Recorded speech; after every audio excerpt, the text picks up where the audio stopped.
Hi all, ഇന്ന് ഞാനിപ്പോൾ analyse ചെയ്യാൻ പോകുന്ന ടീം എന്ന് വെച്ചാൽ one of the most iconic team of IPL ആണ്. IPLയുടെ തുടക്കം മുതൽ തന്നെ ഒരു ഐക്കോണിക് ടീം എന്ന് തന്നെ പറയാം.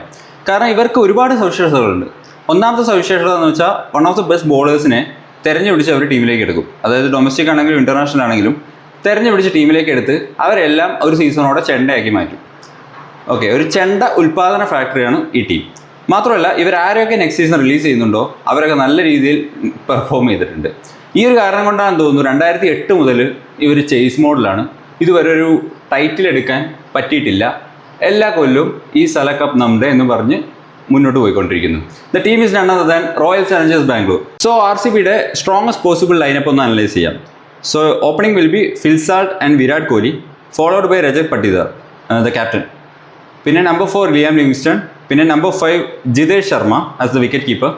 പിന്നെ number 6 Krunal Pandya and number 7 Tim David.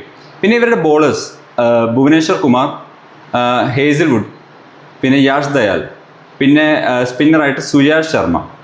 So ഇതാണ് ഇവരുടെ ഒരു പോസിബിൾ സ്ട്രോങ്ങസ്റ്റ് ലൈനപ്പ്. പിന്നെ ഇമ്പാക്ട് പ്ലെയർ ആയിട്ട് ഒന്നെങ്കിൽ ദേവ്ദത്ത് പടിക്കൽ അല്ലെങ്കിൽ റസിക് സലാമിനെ അവർക്ക് യൂസ് ചെയ്യാം. So bit of balanced. പക്ഷേ അവരുടെ ഒരു സ്ഥിരം പാറ്റേൺ കണ്ടിന്യൂ ചെയ്യാനാണെങ്കിൽ I'm not sure where they gonna end up. Play off chances ഉണ്ട്, പക്ഷേ അത് it will depends upon a lot of factors. So let's wait and see. What do you think? You can comment.